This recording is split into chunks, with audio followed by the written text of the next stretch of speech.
Dear students, आज हम question number 4 में क्या देख रहे हैं। हम ये देख रहे हैं कि आपको एक रेक्टेंगल दिया है।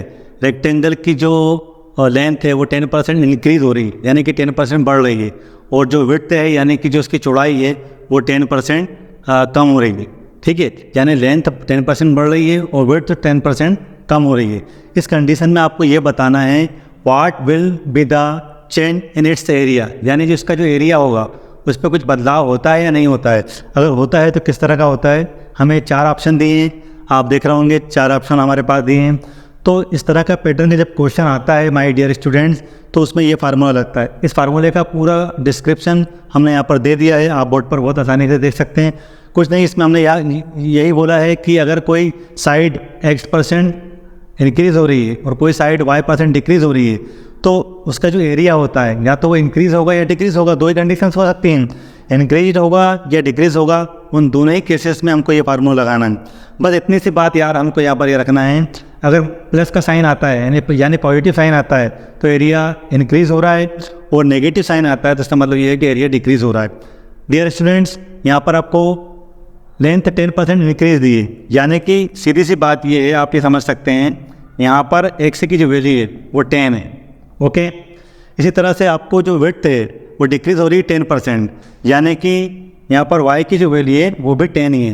ये एक ऐसा क्वेश्चन है जिसमें नंबर दोनों के सेम ही हैं, लेकिन लेंथ 10% इंक्रीज़ हो रही है और जो विड्थ है वो 10% डिक्रीज़ हो रही है। इस कंडीशन में आपको इस फार्मूले का इस्तेमाल करना है। बहुत आसान सा फार्मूला है। आप देखिए, x की जगह पर आप 10 रख देंगे, y की जगह पर आप 10 रख देंगे। फिर आप देख रहे होंगे यहाँ पर x है तो 10 रख दिया, इंटू में पर 10 रख दिया, अपान में कितना हो गया 100।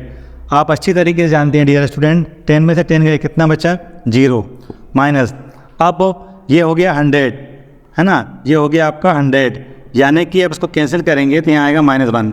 अब आप देखिए यहाँ पर जो माइनस साइन है वो ये बता रहा है कि जो इसका एरिया है उस पर जो बदलाव हुआ, क्या बदलाव हुआ, यानी कि हमारा जो एरिया है वो 1% डिक्रीज़ हो रहा है, यानी एरिया में यहाँ पर कमी हो रही है, और ये माइनस साइन इसी चीज़ को दिखा रहा है। और जो अमाउंट है या जो उसकी वैल्यू है वो कितनी है 1, यानी अब इस ऑप्शन में से आप देखिए डिक्रीजमेंट हो रहा है, तो इसका मतलब ये हुआ हमारा ये ऑप्शन बी नंबर बिल्कुल सही, क्योंकि डिक्रीज़ ऑफ 1%।